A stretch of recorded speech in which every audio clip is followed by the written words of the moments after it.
오늘 누가복음 1장 34절에서 38절 말씀 가지고 하늘의 뜻이 이루어지는 기도라는 제목으로 함께 말씀 나누도록 하겠습니다. 우리 옆 사람과 이렇게 고백합시다. 항상 기도합시다.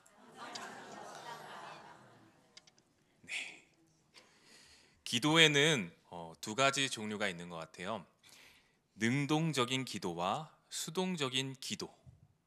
능동적인 기도는 무엇이냐? 하나님께 적극적으로 요구하는 기도를 말합니다. 우리는 하나님의 자녀로서 하나님께 무엇이든 요청할 수 있죠. 구하고 찾고 두드리라고 주님께서도 말씀하셨습니다. 하나님의 영광을 위하여, 우리 가정과 우리 교회의 회복을 위하여, 평안을 위하여 우리 좋은 동기를 가지고 하나님께 적극적으로 요청할 수 있는 이 능동적인 기도. 그런데 이 능동적인 기도가 조금 심하고 과해지면은 이것은 나의 뜻을 이루어 달라는 기도가 될 수 있다는 거예요. 응답하여 주시옵소서, 이루어 주시옵소서. 이러한 기도를 올릴 때 하나님의 뜻이 아니라 내 뜻이 이루어지기를 원하는, 하나님께 응답을 받아내려고 하나님을 설득하려는 그러한 기도로 변질될 수도 있다는 것이죠. 이러한 기도의 모습은 기독교뿐만 아니라 다른 종교에서도 뭐뭐 해달라, 뭐뭐 해달라 이렇게 적극적으로 요청하는 기도는 어떤 종교에서나 찾아볼 수 있습니다. 또 다른 기도의 종류는 수동적인 기도입니다. 이 수동적인 기도는 하나님의 뜻을 있는 그대로 받아들이겠다는 수동적인 기도입니다. 무언가 적극적으로 요구하다가 그 기도 속에 내게 욕심이 발견되었어요. 내 죄악이 발견되었어요. 그래서 하나님께 회개하고 그 응답을 포기하고 하나님의 뜻을 있는 그대로 받아들이겠다. 이것을 우리가 수동적인 기도라고 볼 수 있는데, 이 기도도 우리에게 필요하죠. 그런데 이 기도가 또 심해지고 극단적으로 치르게 된다면은 하나님께 아무런 기대도 하지 않고, 하나님께 아무런 요구도 하지 않고, 어차피 하나님께서 안 들어주실 거야, 내가 요구하는 기도의 제목은 내 욕심이야, 이러면서 체념하는 기도, 모든 것을 자신의 탓으로 돌리는 기도, 오로지 마음 비우기만 실천하는 일종의 정신수양, 명상기도 같이 변질될 수도 있습니다. 아까 말한 이 능동적인 기도는 막 부르짖으면서 외치는, 주시옵소서 외치는 기도가 될 수도 있지만, 이 수동적인 기도는 그냥 가만히 조용히 흐느끼는 기도가 될 수도 있겠죠. 이 두 가지 기도의 종류가 있습니다. 그러나 오늘 우리는 마리아의 기도를 통해 오직 기독교에서만 볼 수 있는 이 능동적인 기도와 또한 수동적인 기도는 다른 종교에서도 찾아볼 수 있어요. 그러나 오늘 우리가 마리아의 기도를 통해 오직 기독교에서만 볼 수 있는 특별한 기도의 모습을 살펴볼 수 있다는 것입니다. 이 기도는 무엇을 달라 능동적인 기도가 아닙니다. 또한 내려놓아라, 마음을 비워라, 이러한 수동적인 기도도 아니에요. 내 뜻이 아닌 오직 하나님의 뜻이 이루어지기를 바라는 기도, 내가 바라고 원하는 뜻이 아니라 하늘의 뜻이 이루어지는 기도. 이 기도가 어떤 기도인지 오늘 말씀을 통해 함께 살펴보기를 원합니다. 우리가 읽지 않았지만 누가복음 1장 26절, 27절 다 함께 살펴보도록 하겠습니다. 열째 달에 천사 가브리엘이 하나님의 보내심을 받아 갈릴리 나사렛이란 동네에 가서 다윗의 자손 요셉이라 하는 사람과 약혼한 처녀에게 이르니 그 처녀의 이름은 마리아라. 아멘. 마리아는 이스라엘 정말 촌동네, 시골 동네 나사렛의 순수한 10대 소녀였습니다. 지금으로 말하면 시골 지방의 여중생이라고 볼 수 있겠죠. 그러한 이 소녀가 굉장히 동화와 같은 꿈을 꾸고 있었습니다. 어떤 꿈이냐? 이미 다른 동네의 남자 청년과 이제 약혼한 상태였죠. 그와 그 요셉과 함께 아름다운 가정을 꾸밀 그러한 아름다운 미래를 꿈꾸고 있었습니다. 그런데 어느 날 하나님의 보내심을 받은 천사 가브리엘이 충격적인 소식을 전하죠. 그녀가 가지고 있던 꿈이 와장창 깨지는 그러한 소식을 전합니다. 우리 누가복음 1장 31절 다 함께 읽어보겠습니다. 보라, 내가 잉태하여 아들을 낳으리니 그 이름을 예수라 하라. 10대 소녀, 시골 소녀가 너가 임신할 것이다. 남자를 대한 적이 없는데 임신을 할 거래요. 얼마나 충격적인 소식입니까? 이게 지금 마리아에게 좋은 소식입니까? 나쁜 소식입니까? 인간적으로 너무나도 비극적인 소식 같아요. 마리아는 이 소식을 듣자마자 여러 가지 생각이 떠올랐을 것 같아요. 앞으로 내 인생은 어떻게 되는 것인가? 이 일을 약혼자 요셉이 알게 되면 내가 어떻게 설명할까? 요셉이 나를 어떤 여자로 생각할까? 만약 파혼하자고 하면 어떻게 할까? 파혼하자고 조용히 하면 다행이지. 이것을 제사장에게 고발하면 나는 지금 율법에 의하면 사형 집행을 할 운명이다. 어떻게 일이 잘 풀려서 사형을 면하더라도 뱃속에 있는 아이와 나는 과부로서 앞으로 어떻게 살아가야 할 것인가? 과부가 된다면 나는 무엇을 해먹고 살아야 하는가? 내 어머니와 아버지, 형제들, 친척들에게는 뭐라고 말할까? 이러한 수많은 생각들이 지금 마리아의 머릿속을 교차하고 있었을 것입니다. 만약 마리아가 이 상황 속에서 아까 말한 제가 말씀드린 능동적인 기도를 올렸으면 어떤 기도를 올릴까요? 하나님, 저를 선택하신 것은 참 감사한 일이지만 이 성령으로 잉태되는 임신하는 것을 다른 사람에게, 다른 여자에게, 다른 저기 소녀, 제가 알고 있는 저 말자에게 좀 임신시켜 주시옵소서. 하나님, 지금 당장 결혼식을 어떻게든 준비해 보겠습니다. 다음 주에 결혼식을 올리겠습니다. 이 지금 임신이 자연적인 임신으로 위장되게 해주세요. 이렇게 기도를 올릴 수도 있을 것 같아요. 또 하나님, 도저히 힘들 것 같습니다. 저는 다른 나라로 도망치겠습니다. 거기에서 과부로서 먹고 살 만한 환경을 허락해 주세요. 이게 능동적인 기도가 될 수도 있겠죠. 하나님께 요청하는. 그런데 수동적인 기도는 어떠한 기도를 올릴 수 있을까요? 하나님, 그래요. 이것이 저의 운명인가 봅니다. 제 꿈 다 포기하겠습니다. 주님께서는 제가 파혼당하는 게 주님의 뜻이라고 지금 말씀하시는 것 같은데요. 그래요. 제가 죽기를 바라시는군요. 그저 아기를 출산한 대리모를 원하시는군요. 주님, 그럼 사형당할 때 고통 없이 죽게 해주세요. 저는 잘 모르겠습니다. 주님 마음대로 하세요. 이렇게 기도할 수도 있을 것 같습니다. 제가 상상으로 지어낸 기도지만 진짜 제가 마리아의 상황에 있었다면은 이러한 두 가지 기도의 종류를 기도했을 것 같아요. 그러나 마리아는 우리에게 전혀 다른 방식의 기도를 보여주고 있습니다. 어떤 기도입니까? 누가복음 1장 38절 우리 다 함께 읽어보도록 하겠습니다.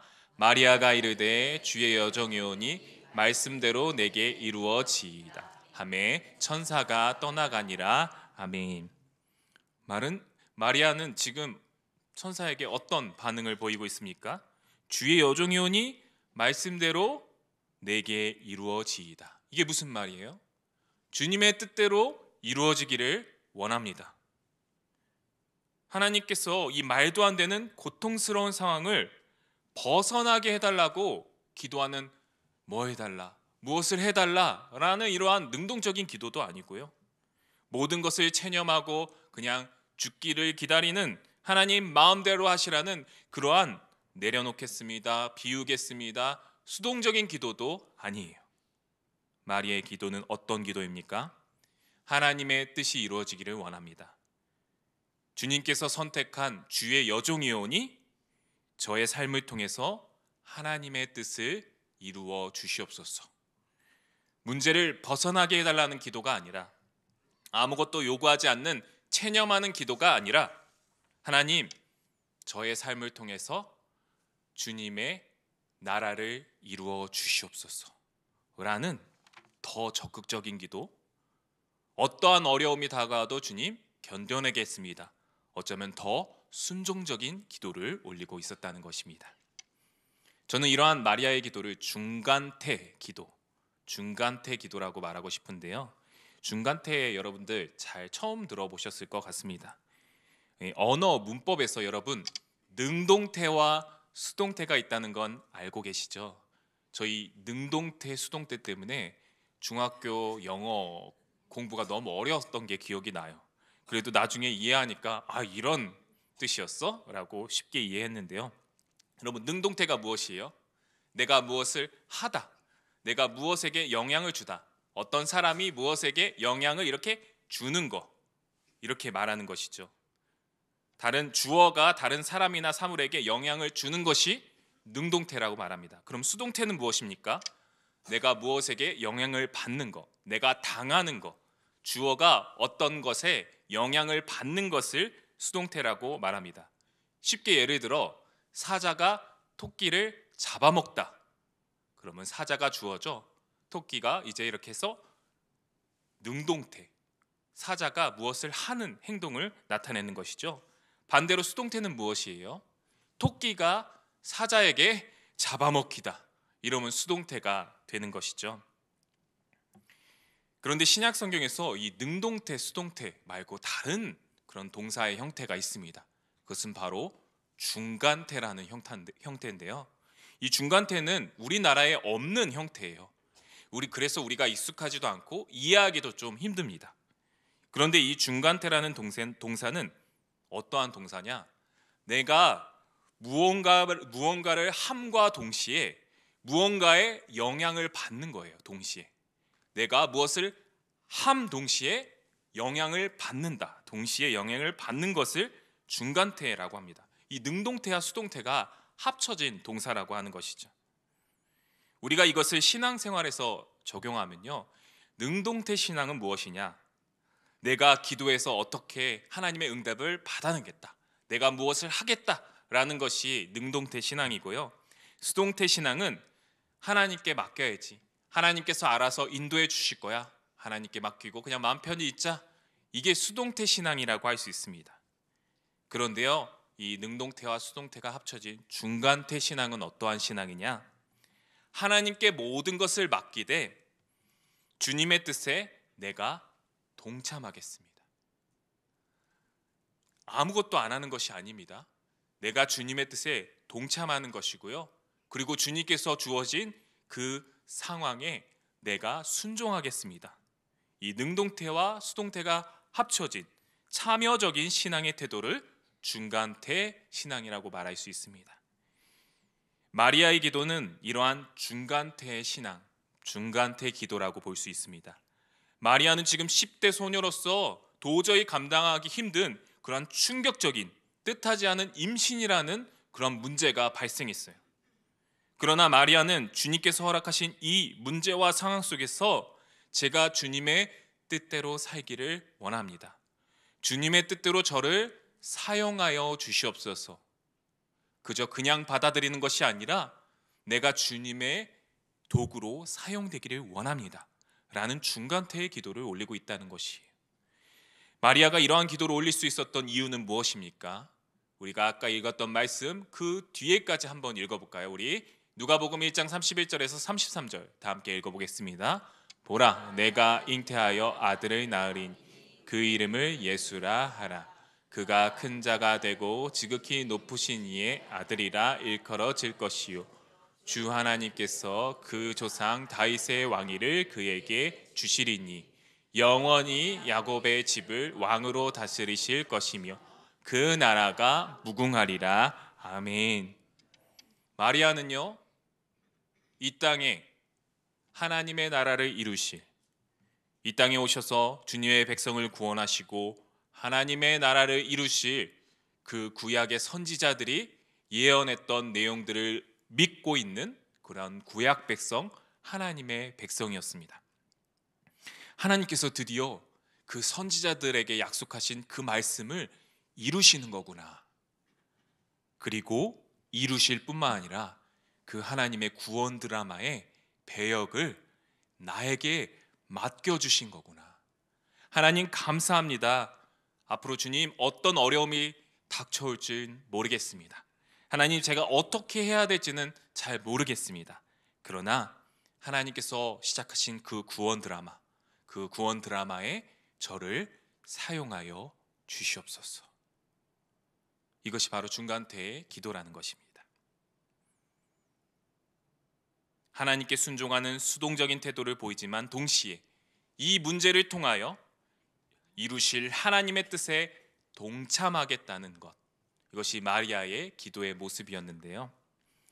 마리아의 이 고백을 보면서 저의 20대 후반 시절이 생각났습니다. 20대 후반 저는 총신대학교 신학대학원에 들어갔어요. 신대원에 들어갔는데 신대원 1학년 때 얼마나 뜨겁겠어요. 너무나도 은혜롭고 재밌고 정말 하나님께 감사한 시간들을 보냈습니다. 그런데 2학년 1학기 때 갑자기 어머니로부터 문자가 왔습니다. 성원아, 성찬이가 어제 하늘나라에 갔어. 이렇게 연락이 왔습니다. 지금 저에게는 동생 3명이 있는데요. 2살 아래 여동생, 4살 아래 남동생, 19살 아래 이제 어린 남동생이 있는데 사실 그 중간에 4살 아래, 19살 아래 그 중간에 10살 아래 남동생이 있었습니다. 그 남동생은 성찬이라는 남동생인데 성은이죠. 이름이 성은이에요. 성찬이는 막내고 잠깐 헷갈렸습니다. 성은이라는 동생이 있었는데 이 성은이는 태어날 때부터 정신지체 1급을 장애를 가지고 태어났습니다. 그래서 평생을 누워서 지냈는데요. 누워서 지내니까 15살쯤 되니까 이 합병증, 여러 가지 합병증이 오더라고요. 그래서 결국에는 그 병들이 쌓이고 쌓여서 호스피스 병동에 입원하게 되었는데요. 제가 2학년 때 그렇게 입원했는데 참 마음이 어렵더라고요. 가족들과 하나님께 성은이를 고쳐달라고 기도했습니다. 간절히 기도했습니다. 그런데 수업을 듣다가 부모님의 연락을 받은 거예요. 수업을 듣다가 집으로 바로 돌아가서 장례를 치르고 다시 일상 가운데로 돌아오게 되었습니다. 그런데 계속 이런 생각이 들었어요. 하나님, 왜 저희 저의 기도를 들어주시지 않나요? 정말 열심히 성은이를 위해 기도했었는데 결국 천국으로 데려가셨네요. 저는 하나님께 실망했습니다. 그리고 다니던 신대원을 휴학했어요. 2년 동안 휴학을 했는데 그 기간 동안 동생의 일로 인하여 목회자의 길에 대한 의심이 들었기 때문이었어요. 직장 생활을 하다가 이제 직장 생활을 하니까 생각보다 너무 재밌고 돈도 두둑하게 들어오고 굉장히 사회에서 일하시는 분들을 보면은 너무나도 존경스럽고 정말 사회가 살기 힘들구나, 먹고 살기 힘들구나라는 것을 또 느끼게 되었습니다. 그렇게 2년간 직장 생활을 하다가 이제 신대원에 복학할지 아니면은 자퇴를 할지 선택의 기로에 있었습니다. 당연히 자퇴를 하려고 했어요. 여전히 하나님을 의심하고 낙담 가운데 있었기 때문입니다.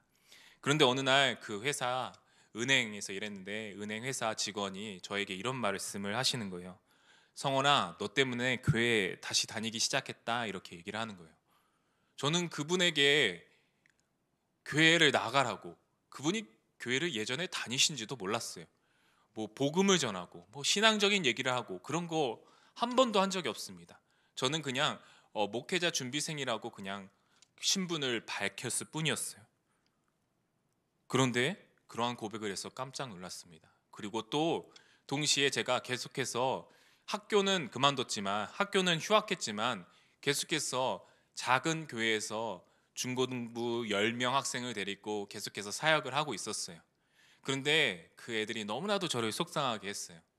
어느 날은 주일날 한 명도 예배에 나오지 않은 거예요. 그래서 그 선생님 한 명과 둘이서 예배를 드렸습니다. 매우 속상했어요. 진짜 얘들이 정말 주님께서 구원을 해주시려나 라는 의심도 들기도 했습니다. 그런데 어느 날 시간이 지나서 제 생일날 어떤 여학생 한 명이 저에게 생일 카드를 주는 거예요. 거기 카드에 뭐라고 적혀 있었냐면요, 목사님, 저희 때문에 고생이 많으시죠. 하나님, 목사님 정말 고생 많이 하시는 거 저희가 알아요. 그래도 저 교회 아주 떠나지는 않았어요. 앞으로 교회 잘 나올게요. 저희를 위해서 항상 수고해 주셔서 감사합니다. 라는 이러한 편지의 내용을 저에게 준 거예요. 회사 직원의 고백과 학생의 이 고백이 이렇게 거의 같은 시기에 이렇게 저에게 들려왔습니다. 저는 이것이 하나님의 음성으로 들렸어요. 어떤 음성으로 들렸냐? 성원아, 내가 너를 계속 사용하고 있단다. 저는 그때 마리아의 고백처럼 하나님께 이렇게 기도했습니다. 하나님, 앞으로 어떤 어려움이 있을지는 모르겠지만 주님의 뜻에 동참하고 싶습니다. 주님의 나라를 위하여 저를 사용하여 주시옵소서. 그리고 목회자의 길로 다시 돌아왔다는 이야기입니다. 이것이 마리아의 기도와 비슷한 내용이었다고 저는 느껴졌어요. 말씀을 맺도록 하겠습니다. 사랑하는 성도 여러분, 우리는 하나님께 건강을 회복시켜 주시옵소서, 가정을 회복시켜 주시옵소서, 재정을 회복시켜 주시옵소서, 능동적인 기도를 올릴 수 있습니다. 당연히 우리는 아버지의 아들, 딸이니까 당연히 요청할 수 있죠. 때로는 우리가 기도하다가 보면은 그 기도 속에서 우리의 욕심을 발견할 수 있습니다. 회개하면서 주님 욕심을 버리겠습니다. 마음을 비우겠습니다. 주님의 뜻에 순종하겠습니다. 라는 수동적인 기도를 올릴 수도 있어요. 그러나 오늘 우리는 마리아의 기도를 통해 주님의 뜻에 동참하기를 원합니다. 어떠한 상황과 현실 가운데서도 하나님께서 내 기도를 들어주시지 않아도, 내 뜻대로 일이 풀리지 않아도, 내가 원하는 상황에 오지 않아도 하나님 이 상황을 통해 저를 주님의 나라를 위하여 사용하여 주시옵소서. 이 하나님이 기뻐하시는 기도, 하늘의 뜻이 이루어지는 기도의 모습을 우리가 살펴보았습니다. 그런데 이러한 마리아의 기도와 같이 똑같은 기도를 올리신 분이 있었습니다. 우리 누가복음 22장 42절 다 함께 읽어보도록 하겠습니다. 이르시되 아버지여, 만일 아버지의 뜻이거든 이 잔을 내게서 옮기시옵소서. 그러나 내 원대로 마시옵고 아버지의 원대로 되기를 원하나이다 하시니. 아멘. 누구의 기도죠? 예수님의 기도입니다. 우리 예수님께서는 십자가 앞에서 너무나도 두려운 모습을 보여주셨어요. 인간적인 모습을 보이셨습니다. 그러나 아버지 하나님의 뜻에 순종하기 위해, 하나님의 구원 사역에 동참하시기 위해 십자가의 길을 기꺼이 선택하시는 기도를 올리고 계십니다. 사랑하는 성도 여러분, 오늘 여러분에게는 어떤 문제와 고통, 간절한 기도 제목이 있으십니까? 주님께서 그 모든 문제를 해결할 수 있도록 주님께 요청하는 기도를 올리십시오. 우리 아버지께서 응답해 주실 것입니다. 때론 주님께서 이루어 주시지 않는다면 그 기도 속에 내 욕심이 들어가 있지 않나, 죄가 들어가 있지 않나 철저하게 한번 돌아보십시오. 그러나 무엇보다 중요한 것은 오늘 마리아의 기도, 예수님의 기도와 같이 그 어떠한 상황 속에서 하나님께서 어떠한 문제를 주실지라도, 어떠한 축복을 주실지라도 주님, 저는 주님의 뜻대로 살기를 원합니다. 주님의 나라를 위하여 저를 사용하여 주시옵소서. 이 하늘의 뜻이 이루어지는 기도, 하나님이 기뻐하시는 이 기도를 올릴 수 있는 저와 여러분, 우리 연희교회 공동체 되시기를 주님의 이름으로 간절히 소망합니다.